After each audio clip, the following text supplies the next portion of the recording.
The 580 Sports Talk Kansas City Chiefs instant reaction post-game show is live across the 580 Sports Talk and 580 WIBW social media channels. The Kansas City Chiefs did anything but win pretty on Sunday afternoon, but they did, in fact, get their first win of the season, 17-9 over the Jacksonville Jaguars. Chiefs 1-1, Jags 1-1 as well. And that Jaguars record could be important as well down the stretch here in this 2023 NFL season. Brendan Dworzinski, Dan Lucero, Jake Laban, all here with you to recap today's game. Guys, it was ugly right from the very jump. Felt like the offense started to wake up a little bit late in the first half. First thing in the second half, looked like we finally were getting the Chiefs that we are used to.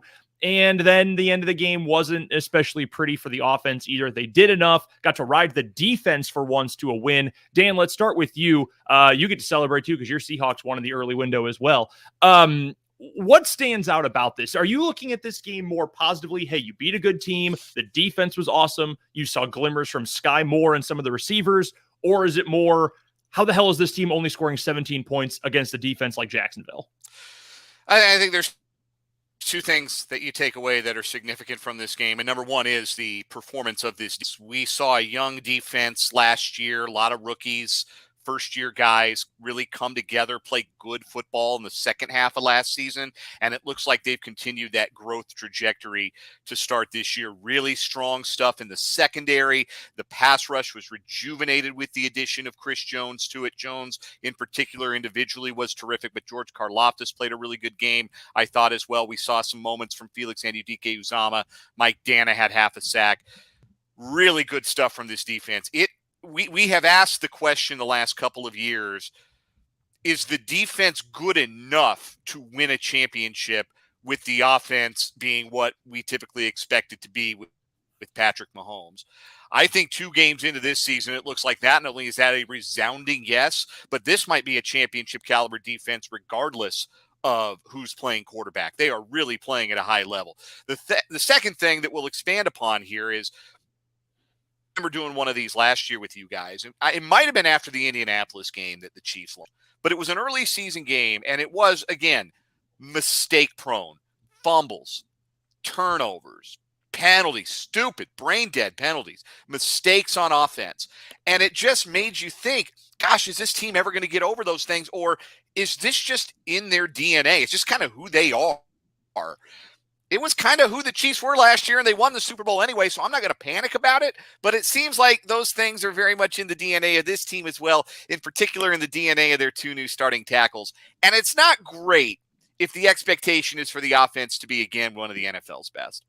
Yeah, Jake, the offensive line play in this game, and I know it was tough for Jawan Taylor, emotional game for him. I know folks were talking about that on Twitter during the game. Had a lot of family there, played in Jacksonville. He was a team captain for the game, all those things.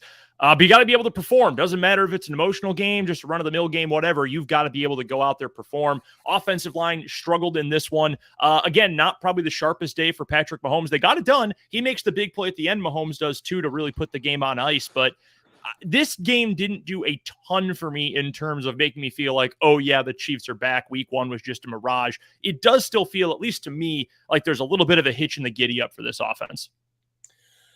It all kind of depends how you see this. I think this is like an ink block test right now for the Kansas City Chiefs. I really, really do.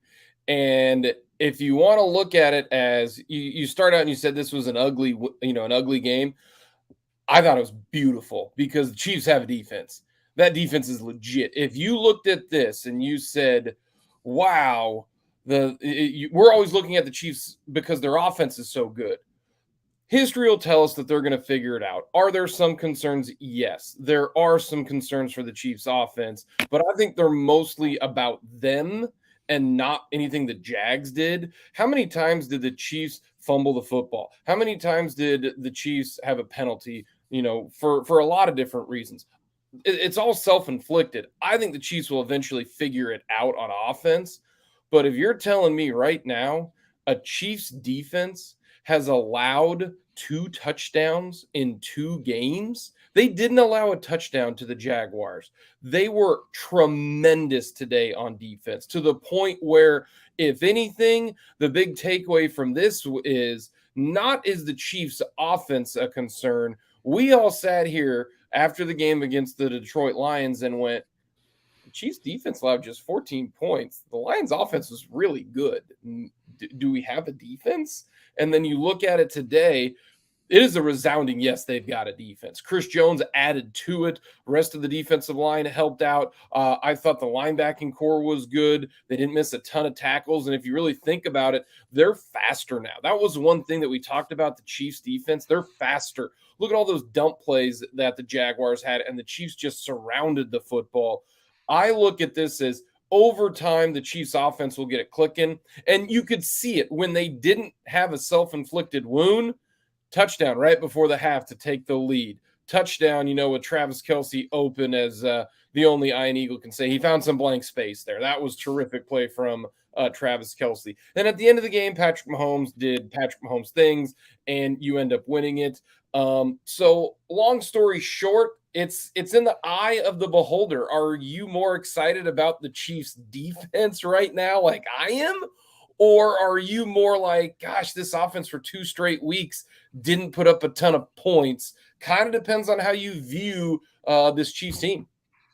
I think for me, the problem with the self-inflicted wounds, because this is, it's not like this is a Chiefs team that historically never commits penalties, right? Like they're often one of the most penalized teams in the league. So that in and of itself is not a huge concern. I think part of it is the when and the where these penalties are occurring, when they're stunting drives, when they're taking away big plays, things like that. And I guess it's just a worry for me, Dan, when and what it's going to take to get these self-inflicted issues to stop. This game reminded me a little bit, and it's not a perfect comparison, and I admit that, but to the KU versus Nevada game late Saturday night. Like Kansas, if you look at the stats in that game, should have blown Nevada out by 3-4 touchdowns. I mean, they dominated statistically in that game, offense, defense, but they had a bunch of dumb penalties, and they had bad fumble luck. Nevada fumbled 5 times, got back all of them. The Chiefs in this game, you want to look at it statistically, they had way more yardage, 128 more yards in the game than Jacksonville did. More first downs, slightly. They were more efficient passing the ball. They were more efficient running the ball. They sacked Trevor Lawrence 4 times. They just committed more turnovers, and they had 12 penalties in the game, 10 more penalties than Jacksonville had. So you wipe those out. You make any of those negative categories for the Chiefs any more neutral, they probably win this game by multiple scores. I guess the only concern for me, and I remember thinking this 2 seasons ago, 21, the year they lost to the Bengals in the AFC Championship game, which was still a great year. They win the division. They're one of the final 4 teams in the NFL. I get that. But it was just, when do these issues stop? And I don't know if we're at a point yet this early in the season when we need to ask that question. But I do feel like it's at least raising the idea, because this is now 2 weeks where they just continue to shoot themselves in the foot. Yeah, 2 weeks in a row where Donovan Smith has had a drive-killing holding penalty, and 2 weeks in a row that Jawan Taylor has been heavily penalized. And I'm tempted to attribute some of Taylor's issues today with the fact that there will be no player in the NFL who will have his individual performance more scrutinized by an officiating crew this year than Jawan Taylor did today. I mean, they were watching every last little thing that Jawan Taylor did, try and ding him for stuff. And look, the false starts are false starts. His timing was up, and he got called for the false starts. That's the risk you run with a kick step. You screw the timing up, you're going to get dinged for the 5 yards. But I think he'll improve. I think it was a tough spot for him, and I'm willing to give him extend a certain amount of grace on that. But what happened today, the timing of the penalties, I mean, they were sitting in second and behind the sticks a lot. And I don't care how good your quarterback is, how good your play caller is, how good your offense is. That's a bad place to be when you're 2nd and 20, 2nd and 15, 1st and 15. That's tough to keep a drive going, especially against a defense that does have a pass rush presence, that does have some defensive backs who are capable of making plays. Andre Sisco is exactly as improved as every Jaguars fan and writer told us he was. He was terrific, had the interception, maybe should have had 2. So you give the Jags defense a little bit of credit, certainly, but the Chiefs put themselves in some bad spots. And like you said, when they don't put themselves in the bad spots, things were fine. They made some plays. Jake, I want to ask you, do you feel better about the receiving core today with the performance? I know Tony had the fumble, but he also made some plays. Sky Moore with the big play at the end, caught the touchdown. Those 2 guys in particular, AWOL in the opener, actively bad in the opener. To see those guys get back on track, you got a little more confidence now in the pass catchers? I do, just because the drops weren't the issue. It was holding on to the football was the issue. And it just, and outside of the holding penalties, Mahomes had some time back there, maybe I think what the Jags did was just play deep, deep, deep, deep, deep. And they really forced Patrick Mahomes to just check it down. How many times did he have to check it down? To me, that was what the Jags did. And they're basically saying to the Chiefs, hey, we're not going to give you a big chunk. We're going to force you guys to do something, in front of the first down and then get it down to the first down. They play so many guys, 11 guys with another reception. Like, it's incredible at how many guys that they rotate in. I don't know if it's a concern yet at trying to find guys to find some rhythm, if you will, and get in the flow of the game, because it is just week 2. But if they're doing this every single week, I think maybe you need to just ride with a couple guys. The guy that I think will end up being a total stud by week 15 is Rice. I think he's going to be really good. I think once he figures it out, gets used to getting in the game flow of things, I think Rice and Tony and MVS are going to be your main 3 guys going forward. I think just what you see of him with yards after the catch, him and Tony, I think that's what's going to end up happening.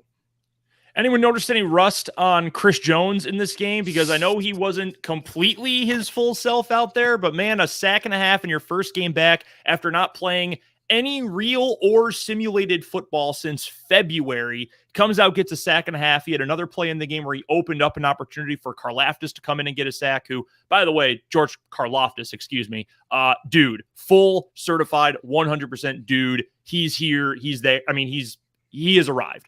Anyway, the point about Chris Jones, I think we were all concerned about it, and rightfully so. I mean, everyone was. We had Mitch Holthus on the air on Thursday on 580 Sports Talk, and he said, hey, look, this isn't Madden. Don't expect him to be able to just jump right back in and be his full 99 rated self. But he sure seemed pretty close to it, and maybe that's something that shows up a little bit later on. Maybe the conditioning come next week is something you have to worry about. But if he's going to be that guy coming in cold, I think for opposing offensive lines when he's fully warmed up in midseason form.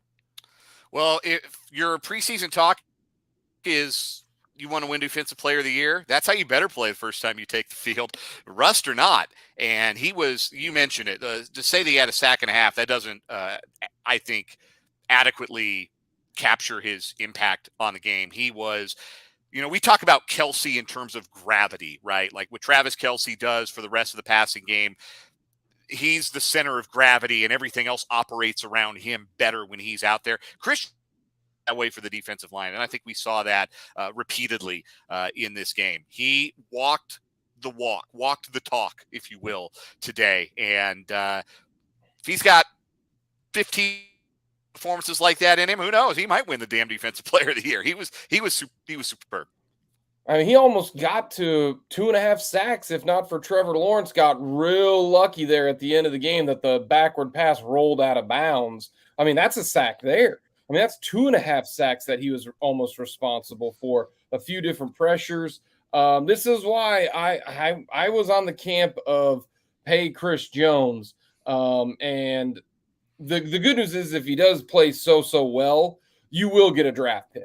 Like, I know there's a lot of talk about, no one, they're not going to tag him. They're not going to trade him and all that kind of stuff. If he is this good, multiple people will want him and therefore give you something. The Chiefs just have to find a way to make $30 million in the cap to work for Chris Jones. But he is an absolute wrecking crew. And Anyudike Uzama played well. Mike Dana played well. And just think, they don't even have their second best pass rusher. Charles Omenihu, who's not even here. Like, I'm more on the tune of the offense will figure it out because it's Mahomes, it's Reed. If this is the defense that we're going to get, this could be a top 5 defense. And the best defense that Mahomes has ever had, 13th or 12th when it comes to like overall defense. He's never had a top 10 defense. This might be a really good defense. And that pass rush at the end of the game was a little bit light because they were tired. But then guess who shows up? Number 95 makes the big play. Yeah, and especially significant, too, considering the history of Steve Spagnuolo defenses. Even when they are familiar with the scheme, it's usually a second half of the year defense that usually come out of the gates cold. And if they're playing this well this early, that's obviously extremely encouraging. Let's get some final thoughts on this one. Again, Chiefs knock off the Jacksonville Jaguars 17-9. They get the win. It doesn't matter if you win ugly as long as you win. We'll talk more about this game coming up Monday from 2 to 6 on 580 Sports Talk with the whole three-man crew there. Let's go reverse around the horn this time. Jake, finish us off. Final thoughts, lasting images to win for the Chiefs. Chris Jones and the Chiefs defense, I think, has a chance to be really, really good. We didn't mention this. You want to know how you win games where you turn it over 3 times and you have more penalties, than Taylor Swift albums. You hold teams to 0-4 in the red zone.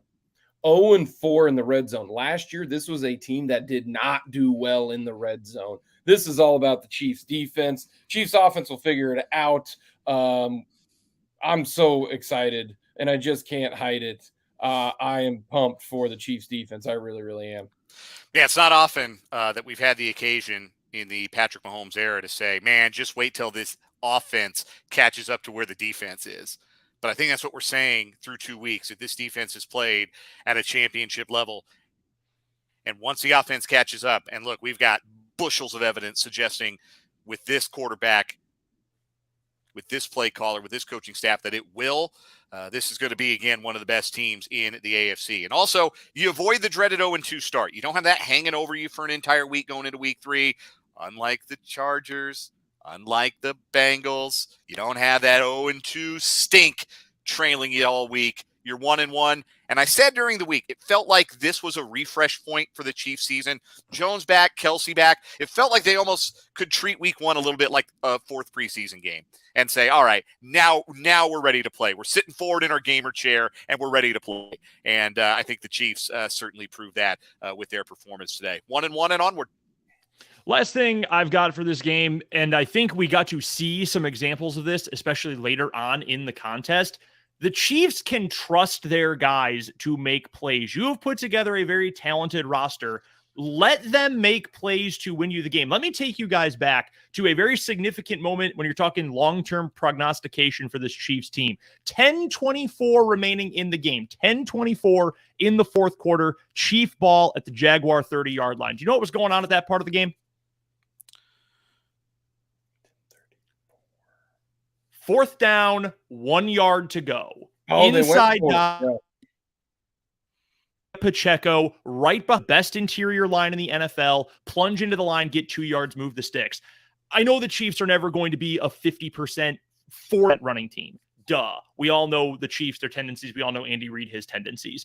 But Isaiah Pacheco's good. He's a good player. Your offensive line, good players. Trust them. Let good things happen in that situation. You need to run the clock. You need to wear down a defense. You can use Isaiah Pacheco for that. I would probably give him a couple more than 12 carries in a game, but when they called on him, he rose to the occasion. He made plays. You can trust him to do that. You can trust this offensive line to make plays in those situations. And I think that is what is going to help this offense come along.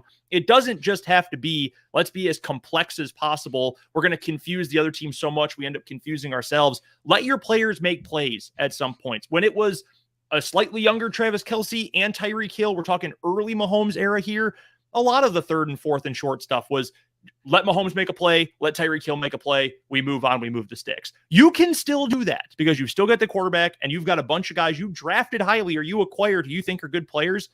So let them be good players. I think the Chiefs did a better job in the short yardage situation late in the game. I thought it was important to see Sky Moore have a big day today. I think confidence-wise, he desperately needed that. So positive returns. I'm still a little bit hesitant about some of the self-inflicted wounds, but hey, like Dan said, you're going to take 1-1 much more happily than you would take 0-2. Again, we will be back, the full crew, Jake, Dan, myself, coming up Monday on 580 Sports Talk, 580 AM, 104.9 in Topeka, online, 580WIBW.com, and of course on YouTube as well, where our channel is simply enough. Sports Talk. For the rest of the guys, I'm Brendan Dworzinski. This has been your Chiefs Instant Reaction postgame show. We will talk to you coming up Monday.